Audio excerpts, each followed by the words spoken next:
তুমি একা থাকলে কি করো এটা কেউ জানে না। তোমার ফোনে কি আছে, তোমার রাতের অভ্যাস কি, তোমার চোখ কোথায় যায়, এসব কেউ দেখে না। বাইরে থেকে তুমি হয়তো ভালো মানুষ, মানুষ তোমাকে সম্মান করে, পরিবার তোমাকে বিশ্বাস করে, কিন্তু ভেতরে ভেতরে তুমি নিজেই জানো তোমার একটা গোপন দুনিয়া আছে, একটা গোপন পাপ যেটা তুমি বারবার করো, আবার নিজেকে বলো এটাই শেষ, আর করব না। কিন্তু কিছুদিন পর আবার সেই একই জায়গায় ফিরে যাও। আচ্ছা, কখনো কি মনে হয়েছে এই পাপটা ধীরে ধীরে তোমাকে ভেতর থেকে শেষ করে দিচ্ছে? তোমার ইবাদতে মন বসে না, নামাজে দাঁড়ালে মন অন্যদিকে চলে যায়, দোয়া করলেও মনে হয় আল্লাহ হয়তো শুনছেন না। কেন এমন হচ্ছে? কারণ গোপন পাপের একটা ভয়ঙ্কর প্রভাব আছে যেটা তুমি সাথে সাথে বুঝতে পারো না।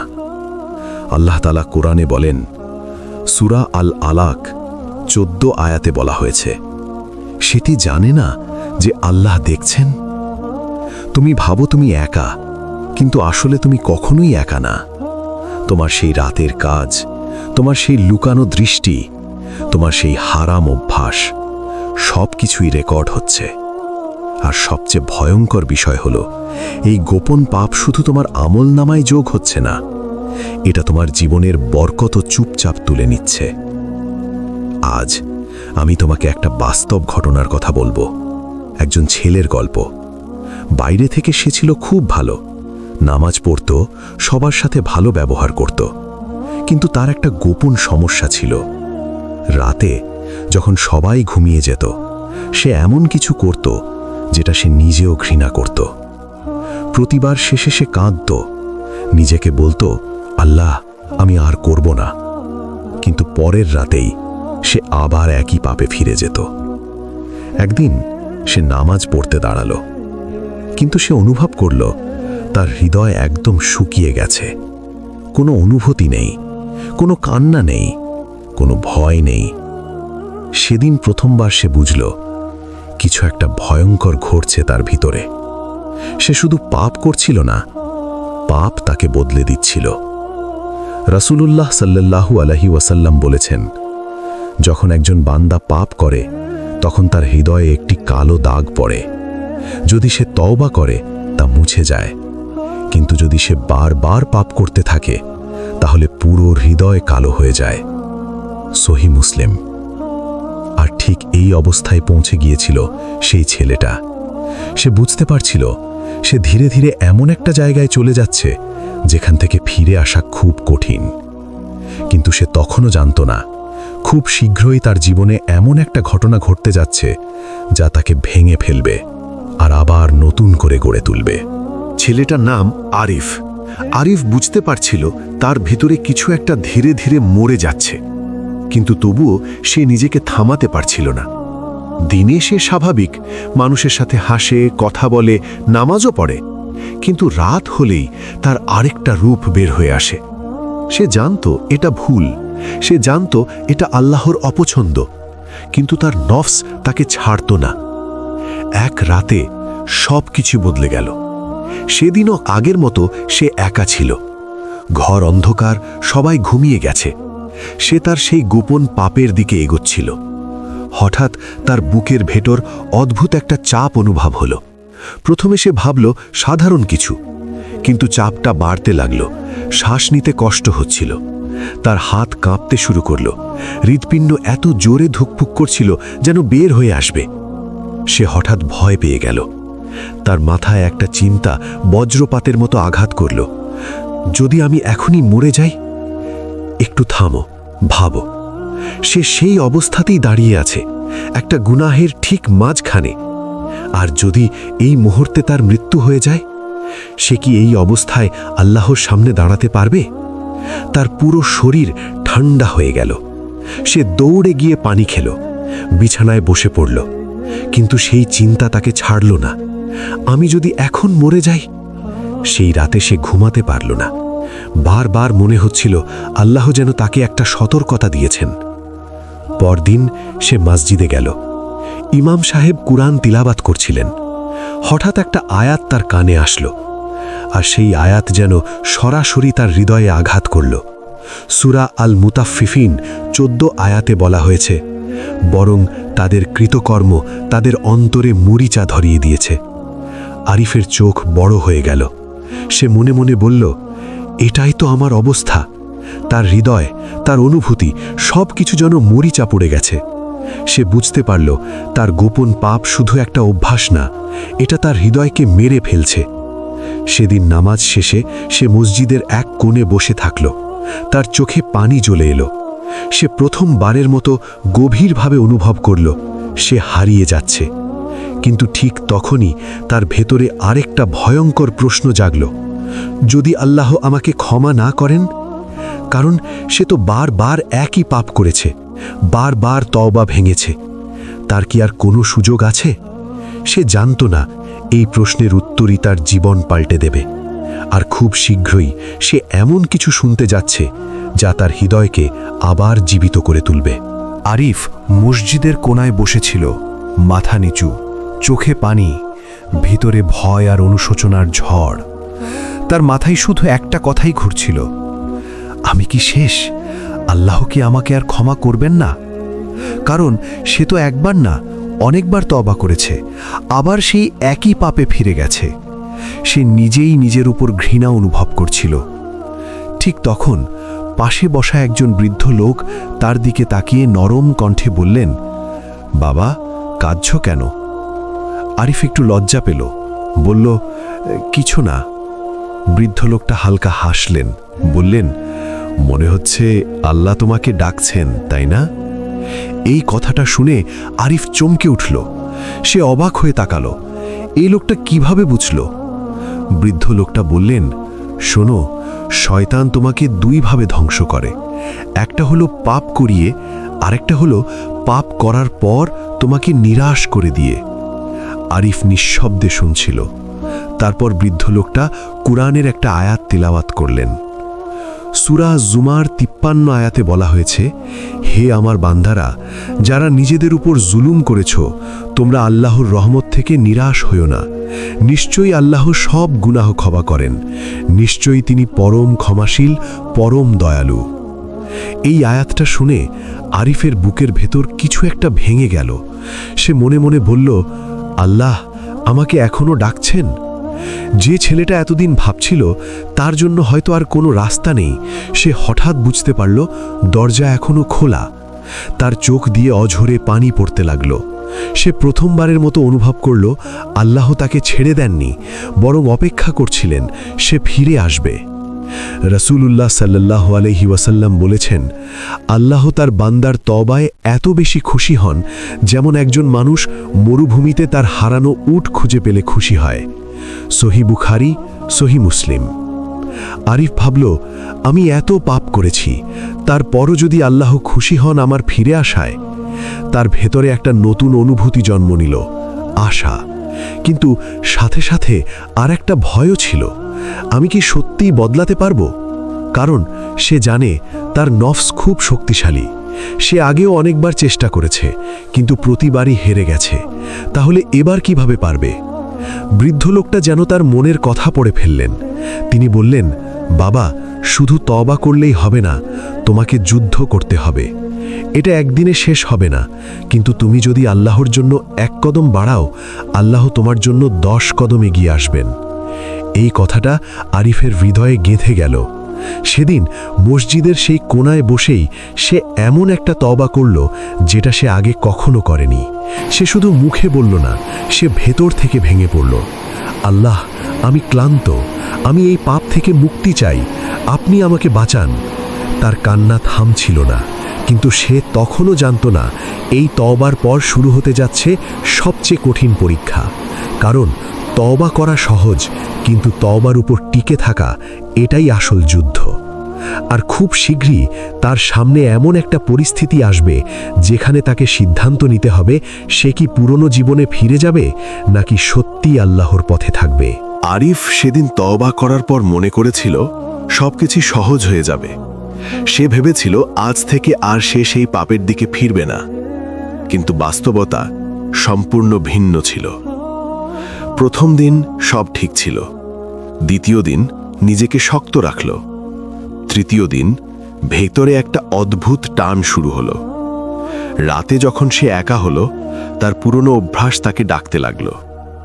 মনি একটা কণ্ঠ বলল, একবার করলে কিছু হবে না, তুই তো আগেও তওবা করেছিস, শেষবার, তারপর সত্যি ছেড়ে দিবি। এই কণ্ঠটা সে খুব ভালো করে চেনে। এটাই তার নাফস, এটাই শয়তানের ফিসফিসানি।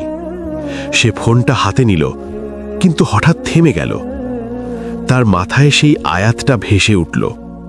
সূরা আল আলাক 14 আয়াতে বলা হয়েছে, সে কি জানে না যে আল্লাহ দেখছেন? তার হাত কাঁপতে লাগল। সে বুঝতে পারছিল এটা সেই মুহূর্ত যেখানে সে হয় জিতবে, না হয় আবার হারবে। তার ভিতরে যুদ্ধ শুরু হয়ে গেল। একদিকে নাফস তাকে টানছে, অন্যদিকে তার হৃদয় বলছে, না, তুমি তো আল্লাহর কাছে ফিরে গেছো। সে বিছানায় বসে পড়ল, 2 হাত দিয়ে মুখ ঢেকে ফেলল। আল্লাহ, আমি পারছি না।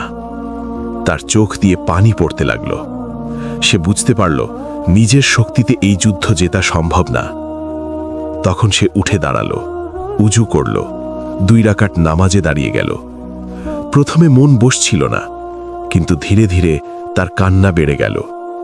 সিজদায় গিয়ে সে বলল, আল্লাহ, আপনি আমাকে এই পাপ থেকে বাঁচান, আমি একা পারব না।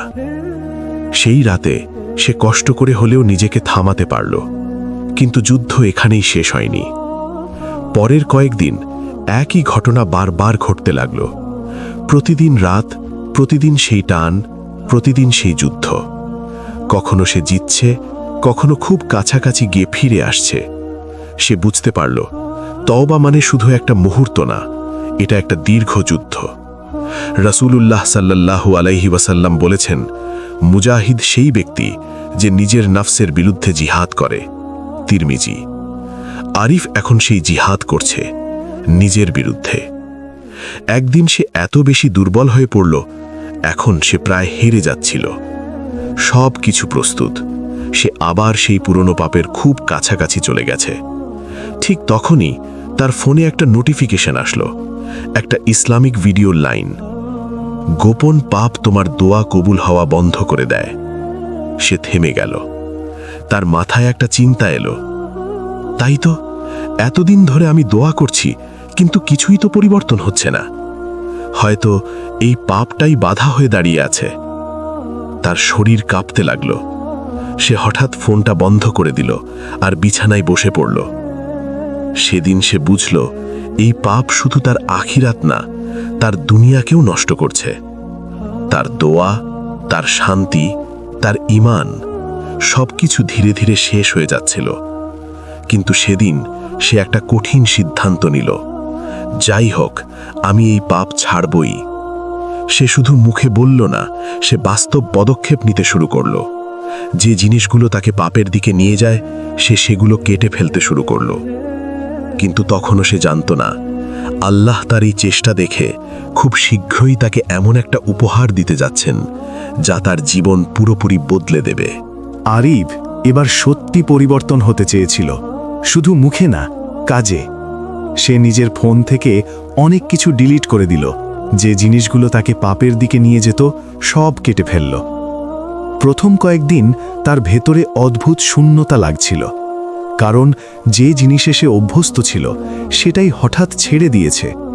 কিন্তু সেই শূন্যতার মাঝেই ধীরে ধীরে একটা নতুন অনুভূতি আসতে শুরু করল। একদিন ফজরের নামাজ শেষে সে মসজিদের বাইরে বসেছিল। হালকা ঠান্ডা বাতাস, আকাশ ধীরে ধীরে আলো হচ্ছে। হঠাৎ সে অনুভব করল তার বুকের ভেতর অদ্ভুত একটা শান্তি, এমন শান্তি যা সে অনেক দিন অনুভব করেনি। সে নিজেই অবাক হয়ে গেল, এটা কি আমার ভিতরে? তার চোখে পানি চলে এলো। সে বুঝতে পারল এই শান্তিটা কোনো সাধারণ জিনিস না, এটা আল্লাহর পক্ষ থেকে। আল্লাহ তাআলা বলেন, সূরা আর রাদ 28 আয়াতে বলা হয়েছে, নিশ্চয়ই আল্লাহর স্মরণেই হৃদয়সমূহ প্রশান্তি লাভ করে। আরিফ মনে মনে বলল, আমি এতদিন ভুল জায়গায় শান্তি খুঁজছিলাম। সে ভেবেছিল সেই গোপন পাপ তাকে কিছু সুখ দিচ্ছে, কিন্তু আসলে সেটা তাকে ভিতর থেকে ফাঁকা করে দিচ্ছিল। আর এখন যখন সে আল্লাহর দিকে ফিরেছে তখন সে আসল শান্তি অনুভব করছে। কিন্তু গল্প এখানেই শেষ না। একদিন তার জীবনে একটা বড় সমস্যা তৈরি হলো। তার পড়াশোনা বা কাজ নিয়ে বড় দুশ্চিন্তা, সব কিছু এলোমেলো হয়ে গেল। আগের মতো হলে সে হয়তো আবার পাপের দিকে ফিরে যেত স্ট্রেস কমানোর জন্য, কিন্তু এবার সে আল্লাহর দিকে ফিরল। সে রাতে উঠে দাঁড়ালো, তাহাজ্জুদের নামাজ পড়ল, সিজদায় গিয়ে কাঁদতে লাগল, আল্লাহ, আমি তো আপনার জন্য অনেক কিছু ছেড়েছি, আপনি আমার এই সমস্যাটা সহজ করে দিন। সে জানত না তার এই কান্না, এই দোয়া আল্লাহর কাছে কতটা মূল্যবান। রাসূলুল্লাহ সাল্লাল্লাহু আলাইহি ওয়াসাল্লাম বলেছেন, আমাদের রব প্রতি রাতের শেষ তৃতীয়াংশে নিকটবর্তী আকাশে অবতরণ করেন এবং বলেন, কে আছে যে আমাকে ডাকবে, আমি তার দোয়া কবুল করব। সহি বুখারী, সহি মুসলিম। আরিব সেই সময়েই দোয়া করছিল। কয়েকদিন পর অপ্রত্যাশিতভাবে তার সমস্যার একটা সমাধান চলে এলো, এমনভাবে যেটা সে কল্পনাও করেনি। সে হতবাক হয়ে গেল। সে বুঝতে পারল এটা শুধু কাকতালীয় না, এটা আল্লাহর পক্ষ থেকে জবাব। তার চোখ দিয়ে আবার পানি পড়তে লাগল। সে মনে মনে বলল, আল্লাহ, আপনি সত্যিই শুনেছেন। সেদিন সে পুরোপুরি নিশ্চিত হয়ে গেল যে আল্লাহর জন্য কিছু ছেড়ে দেয়, আল্লাহ তাকে তার চেয়েও ভালো কিছু দিয়ে দেন। রাসূলুল্লাহ সাল্লাল্লাহু আলাইহি ওয়াসাল্লাম বলেছেন, তুমি আল্লাহর জন্য কিছু ত্যাগ করলে আল্লাহ তোমাকে তার চেয়েও উত্তম কিছু দান করবেন। মুসনাদ আহমদ। আরিবের জীবন এখন বদলে গেছে। সে এখনো মানুষ, তার এখনো দুর্বলতা আছে, কিন্তু এখন পার্থক্য হলো সে জানে কোথায় ফিরে যেতে হবে। সে জানে গোপন পাপ কখনো শান্তি দেয় না, শুধু ধ্বংস করে। আর আল্লাহর দিকে ফিরে আসা, সেটাই আসল মুক্তি। আরিফের গল্প এখানেই শেষ, কিন্তু আসল প্রশ্ন হলো, তোমার গল্প কোথায় দাঁড়িয়ে আছে? তুমি কি এখনো সেই জায়গায় আছো যেখানে কেউ দেখে না বলে তুমি নিশ্চিন্ত? তুমি কি ভাবছো এটা তো ছোট একটা পাপ, এতে কিছু হবে না? নাকি তুমি ইতিমধ্যেই অনুভব করছো তোমার ভেতরটা ধীরে ধীরে বদলে যাচ্ছে? নামাজে মন বসে না, দোয়া করতে ইচ্ছা করে না, হৃদয় শক্ত হয়ে গেছে? তাহলে বুঝে নাও, এটা কোনো সাধারণ বিষয় না। এটা সেই গোপন পাপের প্রভাব যেটা ধীরে ধীরে তোমার ঈমানকে খেয়ে ফেলছে। আল্লাহ তাআলা বলেন, সূরা আল মুতাফফিফিন 14 আয়াতে বলা হয়েছে, বরং তাদের কৃতকর্ম তাদের অন্তরে মরিচা ধরিয়ে দিয়েছে। এই মরিচা একদিনে আসে না, ধীরে ধীরে জমে। আজ একটা পাপ, কাল আরেকটা, তারপর পুরো হৃদয় ঢেকে যায়। আর সবচেয়ে ভয়ঙ্কর ব্যাপার হলো, মানুষ তখন বুঝতেই পারে না সে কতটা দূরে চলে গেছে। কিন্তু এখনো সময় আছে। তুমি যত পাপই করে থাকো, যতবারই তওবা ভেঙে থাকো, দরজা এখনো বন্ধ হয়নি। আল্লাহ নিজেই ডাক দিচ্ছেন। সূরা আজ-জুমার 53 আয়াতে বলা হয়েছে, হে আমার বান্দারা, যারা নিজেদের ওপর জুলম করেছ, তোমরা আল্লাহর রহমত থেকে নিরাশ হইও না। শুধু একটা জিনিস দরকার, সত্যিকারের সিদ্ধান্ত। আজ এই মুহূর্তে তুমি ঠিক করো, তুমি কি সেই গোপন পাপ চালিয়ে যাবে নাকি আল্লাহর দিকে ফিরে আসবে? কারণ একটা জিনিস মনে রেখো, যে পাপ তুমি লুকিয়ে করছো সেটাই হয়তো একদিন তোমাকে ধ্বংস করে দেবে, আর যে তওবা তুমি আজ করছো সেটাই হয়তো তোমাকে জান্নাতে নিয়ে যাবে। তাই আজ রাতে যখন তুমি একা থাকবে, একবার চেষ্টা করো ওই পাপীর দিকে না গিয়ে 2 রাকাত নামাজে দাঁড়াতে। সিজদায় গিয়ে বলো, আল্লাহ, আমি ফিরে আসতে চাই। দেখবে তোমার জীবন বদলাতে শুরু করেছে। শেষ করার আগে একটা কথা, যদি এই কথাগুলো তোমার হৃদয়ে লাগে, তাহলে এটাকে নিজের জন্য রেখে দিও না। কারণ হয়তো তোমার মতোই আরেকজন মানুষ আছে যে নীরবে এই একই পাপের সাথে যুদ্ধ করছে। ভিডিওটা শেয়ার করো। একটা মানুষকেও যদি তুমি ফিরিয়ে আনতে পারো, হয়তো সেটাই হবে তোমার জীবনের সবচেয়ে বড় সওয়াব। আর কমেন্টে লিখো, আমি ফিরে আসতে চাই।